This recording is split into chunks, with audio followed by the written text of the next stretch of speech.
My dear friends, my dear masters and my dear guards of Andhra Pradesh. ఈరోజు ఈ June 13వ తారీఖు గురు పౌర్ణిమ 2003 సందర్భంగా ఇక్కడ ఈ యొక్క బుద్ధ పిరమిడ్ ధ్యాన కేంద్రం కర్నూలులో మనము విశేషముగా ఒక విషయం గురించి మనం తెలుసుకుందాం. ఈరోజు గురు పౌర్ణమి సందర్భంగా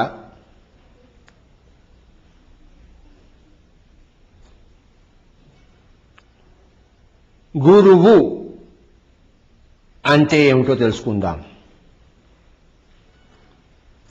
my dear friends, my dear masters, my dear guards of Andhra Pradesh. గురువు అంటే ఎవరు? గుర్తుంచుకోండి,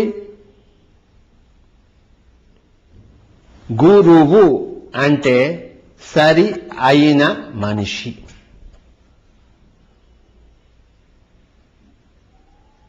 మనుషుల్లో రెండు వర్గాల వారు ఉన్నారు. సరి అయిన మనుషులు, సరి కాని మనుషులు.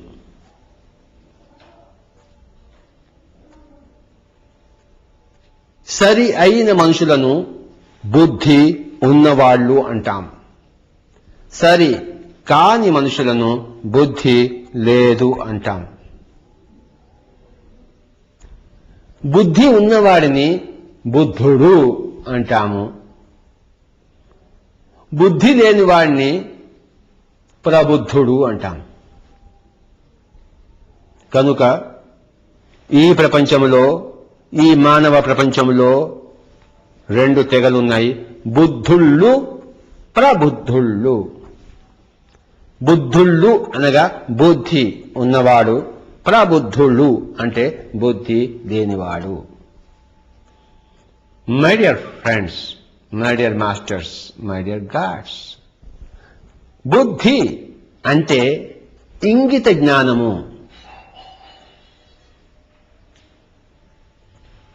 బుద్ధి అంటే ఇంగిత జ్ఞానము.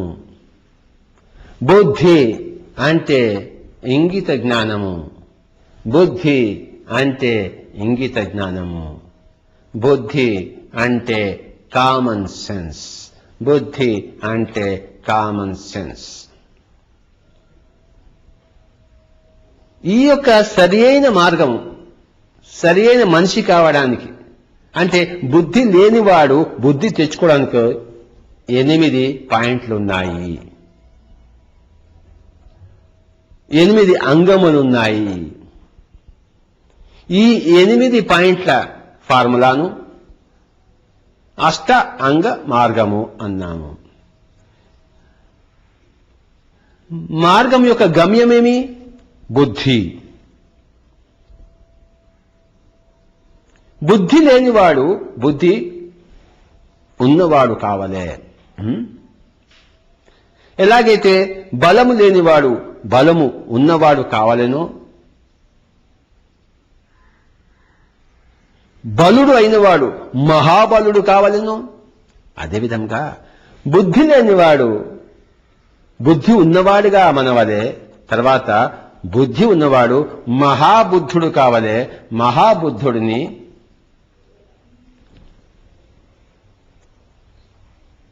బుద్ధుడు అంటాం.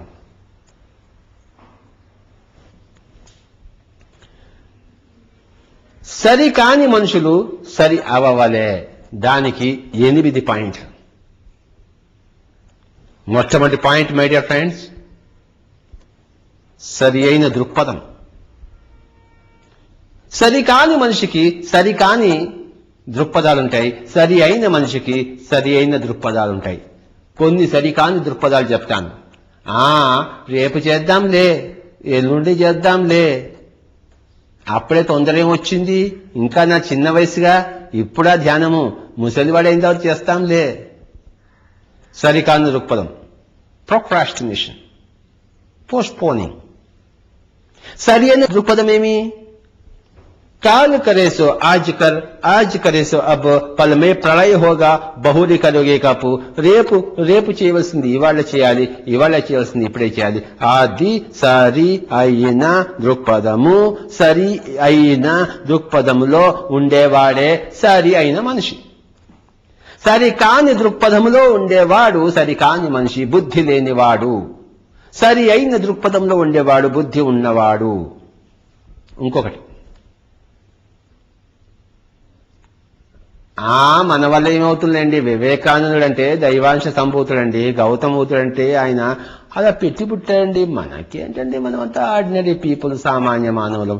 ఇది సరికాని దృక్పథము.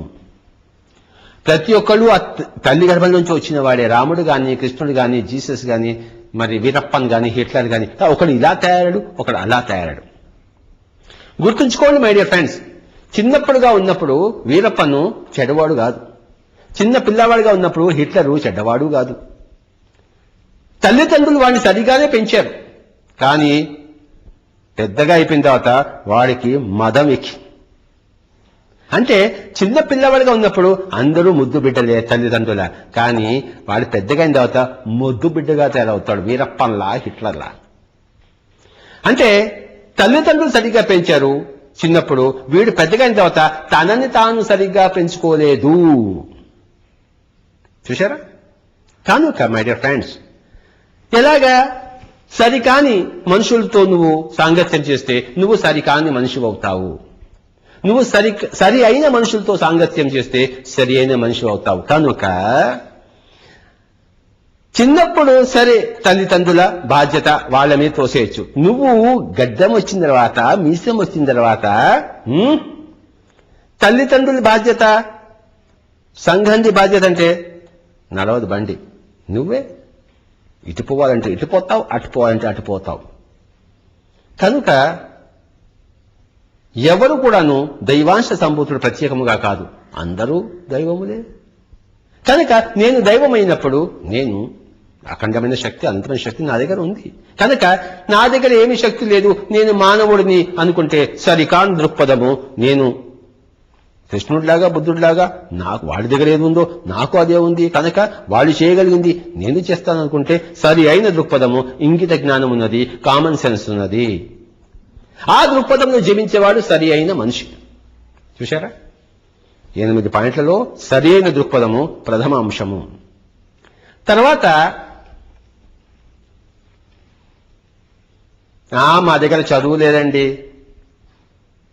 సరైన మనిషి కావడానికి డిగ్రీలు, బిఏలు, ఎంఎస్సీ, పిహెచ్డి డిగ్రీలు కాదు. సరైన మనిషికి ఉండవలసింది 3 సరి అయిన తిండి, సరి అయిన వాక్కు, సరి అయిన ఆలోచన.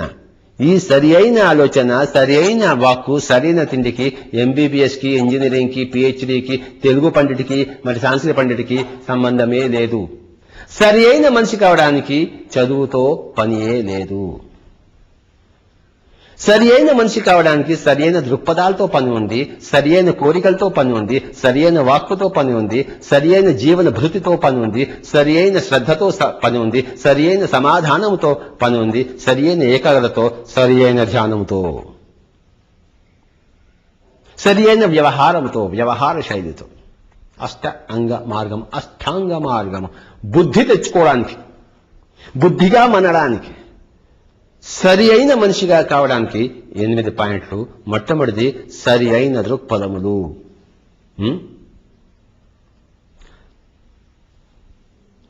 మేము ఇంట్లో గృహిణి అండి, ఏదో మొగుడి చాటుగా బతుకుతున్నామండి.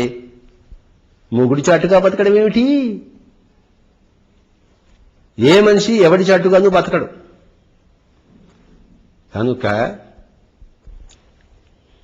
మై డియర్ ఫ్రెండ్స్, సరికాని దృక్పథములను వదిలిపెట్టేయండి, సరి అయిన దృక్పథం చేపట్టండి. ఇంగిత జ్ఞానము, కామన్ సెన్స్.